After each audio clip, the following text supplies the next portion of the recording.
मनुष्य का कर्तव्य क्या है, अर्थात किन कार्यों को करना चाहिए और किन कार्यों को नहीं करना उसका धर्म है। इसी विषय को जानने के लिए हम आचार नीति शास्त्र को जानते हैं। आचार नीति शास्त्र का संबंध मनुष्य के चाल चलन से है। जिस प्रकार के आचार से मनुष्य का अपना तथा अपने से संबंध रखने वाले और लोगों का यथार्थ लाभ होता है, वह अच्छा आचार कहलाता है। जिस कार्य के करने से दूसरों को हानि पहुंचना संभव है, उसे करने वाले को कभी भी लाभ नहीं हो सकता। यदि कोई चाहे कि दूसरों को हानि पहुंचाकर मैं अपना लाभ कर लूं, तो यह निरी मूर्खता है। जिस कार्य से किसी दूसरे निरपराध मनुष्य को तनिक भी हानि पहुंचती हो, उसके करने वाले को अंत में हानि ही उठानी पड़ती है। मनुष्य सोचता है कि मैं जो कर रहा हूँ वो कोई देख नहीं रहा है, और वो अपने हिसाब से मनमाने हरकत करते हैं। भले ही उसमें उनका निहित स्वार्थ है और वो सोचते हैं कि वो जो करेंगे वो सही होगा, लेकिन अगर उनका कार्य स्वार्थ से भरा दूसरे को हानि पहुंचाने वाला है, तो उससे उनको कभी भी सुख प्राप्त हो ही नहीं सकता। भले ही उस काम से कुछ समय के लिए रुपये पैसे का लाभ हो जाए, पर ऐसा करके उसके चरित्र भ्रष्ट हो जाने से अंत में हानि ही होती है। जो सोचते हैं कि हमारे बुरे कर्म का कोई नहीं देखने वाला और मैं उससे लाभ कमा लूं, तो ऐसा नहीं है। ऊपर बैठा परमात्मा सब कुछ देख रहा होता है, और यकीन मानिए कि उस बुरे का फल इसी जन्म में भोगना ही होता है। जो मनुष्य इस सिद्धांत के अनुसार कि सबके लाभ है हमारा लाभ और एक दो की हानि में भी हमारी हानि है, अपने सब कार्य करता है, वही सच्चा नीतिज्ञ और सदाचारी बन सकता है। और जो सदाचारी है उसे थोड़ी देर के लिए तकलीफ हो सकती है, लेकिन उसे दुख नहीं हो सकता। जिस कार्य में तनिक भी स्वार्थ की गंध है, वह कार्य उत्तम नहीं हो सकता। इसका कारण सबके हित में हमारा हित क्यों न हो। कहने का मतलब कि सबके हित में हमारा हित क्यों है, तो उत्तर यह है कि ईश्वर ने यह संसार किसी विशेष उद्देश्य से रचा है, और उसी उद्देश्य की पूर्ति के लिए उसने अनेक नियम बनाए हैं, और उनकी यही इच्छा है कि उन नियमों के अनुकूल ही मेरी सृष्टि का सारा कार्य चले। बस जिन कार्यों को करने से ईश्वर के बनाए हुए नियमों का पालन हो और संसार के ठीक रीति से चलने में बाधा न आए, वही कार्य अच्छे कहलाते हैं। उन कार्यों को करना मनुष्य का कर्तव्य अथवा धर्म है, और उनको न करना अथवा उसके विरुद्ध कुछ करना अधर्म या पाप कहलाता है। और भी जिन कार्यों के करने से दूसरों के साथ प्रेम वो मेल उत्पन्न हो, वे अच्छे, और जिनसे वैर विरोध हो, फूट पैदा हो, वे बुरे हैं। जिन कार्यों के करने से दूसरों को व्यर्थ दुख हो, वे कदापि अच्छी नहीं हो सकते। लेकिन मनुष्य इस बात को कभी भी सोचता नहीं है। वो हमेशा वही कार्य करता है जिसमें उसका भला हो, और अंत में दुख प्राप्त होता है। पर दूसरे को सुख देने वाले कार्य भी सब अंशों में अच्छे नहीं होते। इस सिद्धांत का भेद आगे सुनने से मिलेगा। परमात्मा की इच्छा यही दिखती है कि अंत में सब प्राणी सुखी हों। प्रत्येक मजहब के मानने वाले इस अंतिम सुख के मुक्ति, मोक्ष, निर्वाण, निजात, श्लेषण आदि नामों से पुकारते हैं। सारांश यह कि जिन कार्यों के करने से मनुष्य उस अंतिम सुख को पा सकता है और जिनसे ईश्वर इच्छा पूरी होती है, वही मनुष्य के कर्तव्य हैं, और पाप पुण्य कार्य कहलाते हैं, और उनके विरुद्ध कर्म अकर्तव्य अथवा पाप है। इस देश में ऐसे लाखों भिखमंगे हैं जिनसे जन समाज को लाभ के बदले हानि है। यदि ये शारीरिक परिश्रम करके अपना भरण पोषण करते तो देश को अपरिमित लाभ होता, लेकिन ये परिश्रम न करके और भीख मांग कर खाना, हष्ट-पुष्ट शरीर होते हुए भी यह अपने आप में एक घृणित तो नहीं, लेकिन यह कार्य मनुष्य के नाम पर कलंक है। चाहे आप कितने भी गरीब क्यों न हो, निराश क्यों न हो, भीख मत मांगिए, कुछ भी कीजिए, लेकिन अपने शरीर परिश्रम से कमा कर खाएं, उसका पुण्य कुछ और होगा। मगर बात तो यह है कि ये लोग प्रतिवर्ष लाखों रुपए इन पर खर्च किया जाता है और उनके बदले जन समाज को किसी प्रकार की वे सेवा नहीं करते। वह द्रव्य जो इन आलसी और निकम्मे मनुष्यों के उदर में जाता है, यदि किसी सर्वपरोपकार के कार्य में लगाया जाता तो उससे सबकी भलाई होती है। इनको मुफ्त का भिक्षा देकर हम इनके संख्या को बढ़ाते हैं।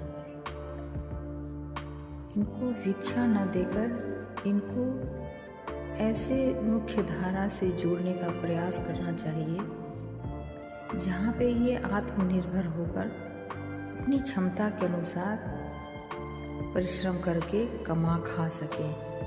मगर हैरत की बात यह है कि इस तरह का प्रयास किसी के द्वारा नहीं किया जाता है और किसी व्यक्तिगत कुछ इंसानों के द्वारा किया भी जाता है तो बहुत ही कम मात्रा में, बहुत ही ना के बराबर।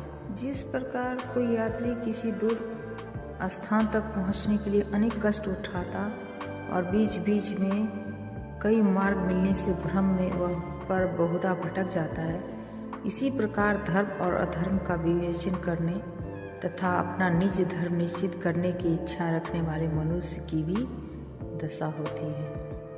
कभी कभी प्रतिदिन की साधारण कार्यों में भी ऐसे प्रसंग आ जाते हैं कि अच्छे अच्छे विद्वान भी कर्तव्य विमूढ़ हो जाते हैं, अर्थात वह उन्हें सोचता नहीं कि क्या करें और क्या न करें।